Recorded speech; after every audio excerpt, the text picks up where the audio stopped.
What is going on, guys? Welcome back to another Shep's Garage video. Man, it has been a minute since I have uploaded a Mark 8 GTI video, or in fact just a video in general. I just got back from a vacation on the Cape, but that's not what this video is about. Today I'm going to tell you 5 mistakes I made with my Mark 8 GTI. Yes, can you even believe it? I make mistakes as well, just like all of you. So today I'm going to tell you the 5 mistakes I made with this car, going from the biggest mistake to the not biggest mistake.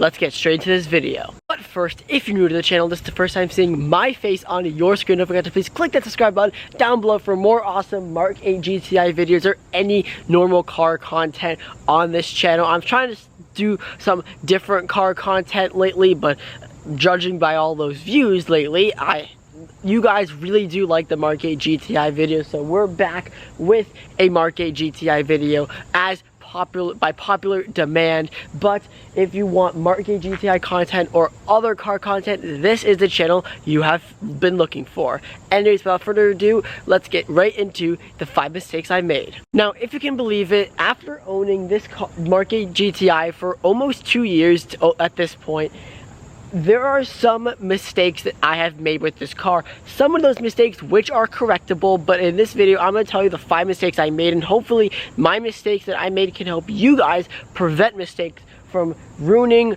or deciding on doing stuff to your Mark 8 GTI. Yeah, all joking aside though, today we're gonna go over the 5 mistakes I made with this car, and let's start off with the biggest mistake of them all, and then kind of going down to the least mistake of them all. Let's get into that big first mistake. Now, the first mistake I made with this car has got to be the transmission. Now, this is probably gonna spark a lot of controversy because when a couple days ago, I put a comment down below in a TikTok I watched of someone driving a manual Mark 8 GTI. I thought that was pretty cool. However, I commented saying that I wish I got a manual. For those who don't know, I have the DSG, which there's nothing wrong with the DSG, but that's just what I got. I'm going to explain why I got it in a minute. But I got probably over 160 comments on my one comment, and everyone was flaming me or agreeing with me. And it's got to be one of those biggest heated arguments is DSG or the manual. Now, before I get all this comments of, oh, the DSG is faster and it's easier, it's daily drive, whatever. Yes, the DSG is faster. There are also a lot of advantages to the DSG. It's a faster shifting transmission. It's a computer, and as well as it's way easier to modify. You don't have to upgrade the clutch to do anything power-wise to the car.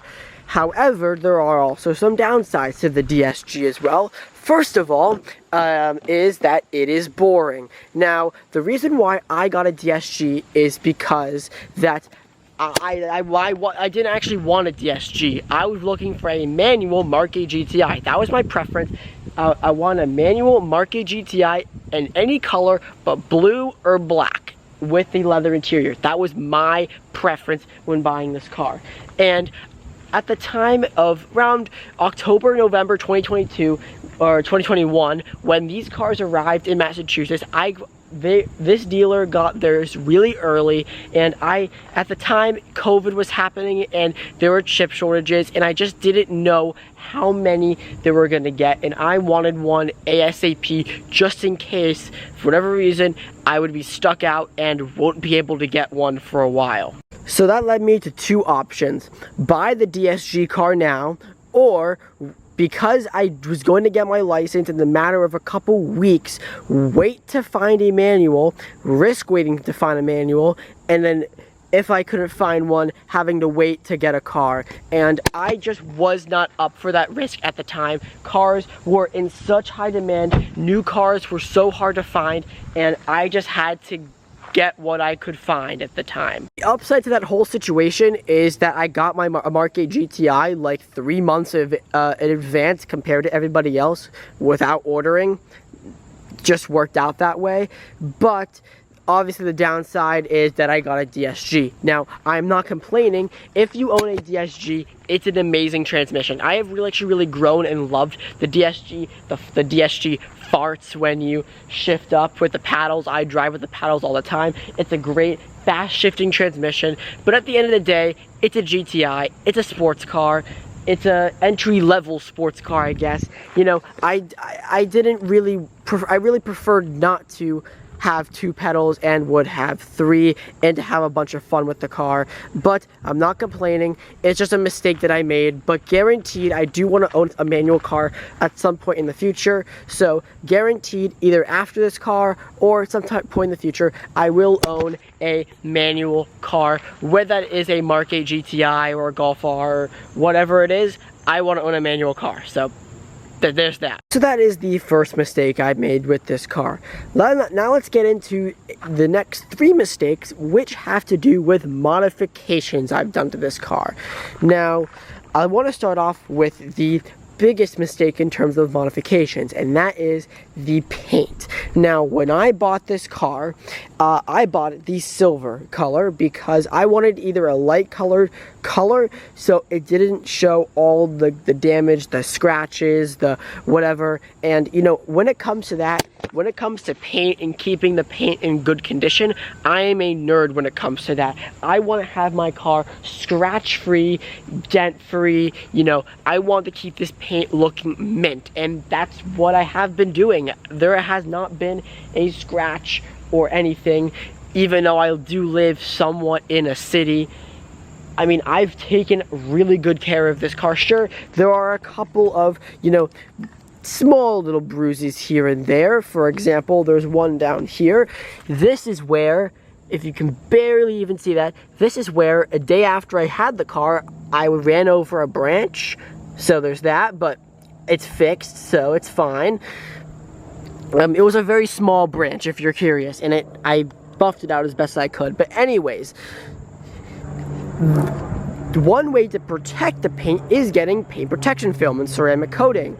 And I made the mistake to wait to do that, and in the end, I never actually got the car paint protected. And at this point, I don't really feel like doing it because I already have almost 16,000 miles on the car, and it just doesn't feel right to get a, oh my god, frickin' plane! Sorry, it doesn't feel right to get a 16,000 mile car PPF'd, because eventually I do want to get the car wrapped. The third mistake I made with this car has got to be the next mistake is definitely the suspension. Now, I lowered my car on H&R lowering springs, and before I put this out there, I do not regret going with the suspension. It is a great, cheap way to lower your car is on the stock springs, or is on the stock struts, I should say. So all I did was bought the springs, and honestly, this car looks so good, and I'm actually very happy with the way the H&R suspension rides. However, I do wish I sprung the money to do coilovers. Now, the big difference between coilovers and springs, or lowering springs, is that the coilovers come with a new strut, basically, in them. So when you lower to the ground, the suspension or the spring and the strut kind of go together, versus the H&R suspension, where you lower it on the springs, but the stock struts aren't really made for those springs, so the stock struts do wear out faster, is the flaw. Now, coilovers are very pricey, around $2,000 for a set of good ones, and I don't know, I just kind of wish I went that route so I didn't have to worry about replacing the struts at some point in the future. The struts on the right now on the car are completely fine. I haven't had any issues. The ride is great still. Let's cross our fingers on that. However, I do wish I went the coilover route. Unfortunately, I had no idea what coilovers were until after I did the springs. So, no regrets on buying the H&R suspension. Still a great option if you want to lower your car for a really good price. However, I just do wish I went with the coilover option. But definitely, some point in the future, I will either upgrade the struts, leave the H&R suspension there, or get coilovers. And the fourth mistake I made with this car is now the exhaust. Now, I currently have the ECS valved catback exhaust, and I have to say, for the money, this exhaust is very, very good. I love the way it looks, it sounds. It's a really good sounding exhaust, and I did want a valved exhaust because for two reasons. One, I had never put an exhaust on a car before, so I didn't know actually how loud it was going to be. Number two is if I ever went stage 2 in the future with getting a downpipe, then I would have the valved exhaust to sort of quiet it down. So my thoughts on this exhaust are it's very good. It was a pain to install, ECS tuning, just leave it there. But overall, you know, I'm very happy with this exhaust. And I may be saying, Shep, what's the mistake here? That was that I never actually waited until other companies launched their exhaust, because I think it was this and Cobb that was out at the time, and that was it, because the Mark 8 were so new. And I really did wish I went with the Miltech Race exhaust. Now, it's not valved. However, I think Miltech does sell a valved version, and I would have much rather to have a Miltech exhaust on here. My friend just installed it on his Mark 8, and it just sounds so, with a downpipe, and it just sounds so good and crisp.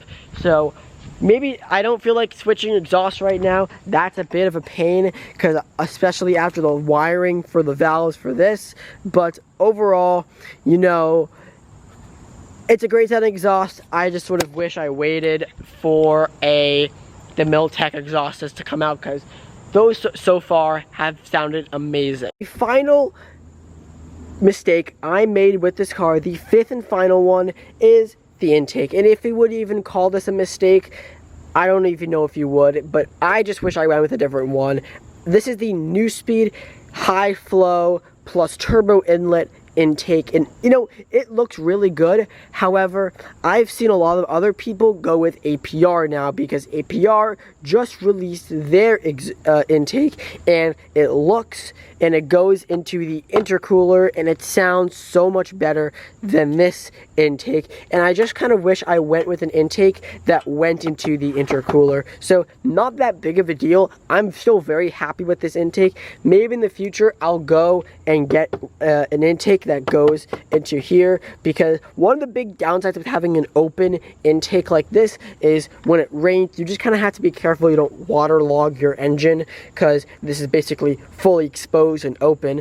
But overall, it has been a really nice addition to the car, and I've had really no complaints with it. Literally, it looks great too, and the red matches all the red around the car. If you think I haven't made enough mistakes already, well, you're wrong, because here's a bonus mistake, and that is giving up my engine cover. Now, long story short, there was a recall for the engine covers on the early Mark 8 GTIs. Now, if you don't know, the Mark 8 GTI engine covers were recalled for being a little floppity. So the recall was that if the engine cover came undone, it would have been on top of the turbo, and the turbo would have made it catch fire, and your car goes into flames. However, my friend actually kept his engine cover to see what would happen. He has not done the recall. He's kept his engine cover, and he left it on his engine, and it has not come undone whatsoever, and it actually has been completely fine, and he drives his car pretty hard. So that makes me kind of jealous that I didn't actually give up my engine cover, because otherwise I would have had an engine cover and my engine would have looked a lot more cleaner instead of all these hoses and wires going everywhere. So now I either have to hope that Volkswagen produces a new engine cover for these cars, or I have to go out and buy an aftermarket engine cover, which, for those who don't know, aftermarket engine covers cost a lot of money. $400 is the cheapest one I found that's fully carbon fiber. So I'm not too sure if I'm going to do that. I know Audi with their A3, I could steal off my dad's A3, so video coming soon. But other than that, you know, I haven't really bought one because I'm not really under here all that much. But it's just a mistake that I made. I thought I would add to this video. Yeah, and so those are the 5 mistakes I made with my Mark 8 GTI. If you guys want to see more videos on the Mark 8 GTI, comment down below what other videos do you guys want to see with this car. I used to get a lot of good ideas from you guys on what videos you guys want to see, but if you guys want to see more videos, let me know. What do you want to see with this car if you like seeing videos on it so much? Because otherwise, you know, I really like diversifying the content, but you guys tell me what you want to see and I will make it happen. Thank you guys so much for watching this video. If you did, smash that like button, comment down below as I said, and subscribe to the channel if you're new, and I'll see you guys in the next one. Peace. Because I just got my license at the time, or was going to get my license. So obviously oh shit, that's a B. Oh my